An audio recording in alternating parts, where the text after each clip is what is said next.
Власти Коми предпринимают все возможное для сохранения свиноводства в республике. Вынужденные меры по изъятию здоровых свиней у фермеров и организаций, находящихся в первой угрожаемой зоне, принесли результат. Очаг африканской чумы свиней полностью локализован. Об этом рассказал глава республики Владимир Уйба, отвечая на вопросы жителей Коми.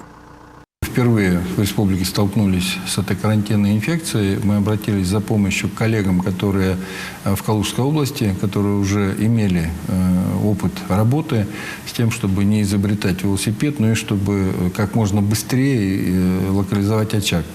Хочу сказать, что очаг мы локализовали в самые короткие сроки. Даже по оценке тех субъектов, где уже не раз сталкивались, они нам поставили очень хорошую оценку. И на сегодняшний день зараженные животные и животные из очага изъяты и ликвидированы. Проведена дезинфекция в местах, где содержались заболевшие животные. Все мероприятия проведены согласно ветеринарному законодательству. Сейчас Минсельхозом республики проводится работа по организации выплатам гражданам и организациям, у которых были изъяты животные. Все абсолютно получат компенсацию. Документы, у кого были изъяты животные, принимает Минсельхоз Республики Коми. При этом, вы абсолютно правильно сказали, режим ЧС по африканской чуме свиней в республике продолжает действовать. Россельхознадзор совместно с МВД республики продолжает проводить досмотр автотранспорта. Для чего это делается? Это контролируется ввоз и вывоз за пределы карантинной зоны свиноводческой продукции непромышленного изготовления. Все фермеры без исключения получат компенсацию из расчета 113 рублей за килограмм живого веса.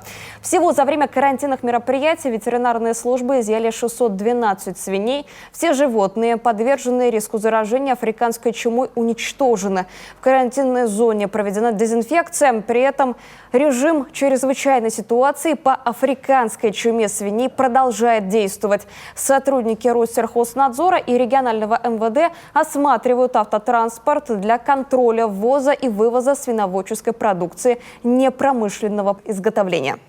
Сам факт появления этого заболевания у нас в республике повлек за собой, так скажем, несколько негативных таких моментов.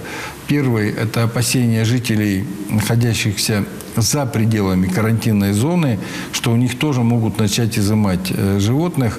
Официально заявляю, что все мероприятия по изъятию животных завершены и в республике, и за пределы карантинной зоны никаких дополнительных мероприятий проводиться не будет.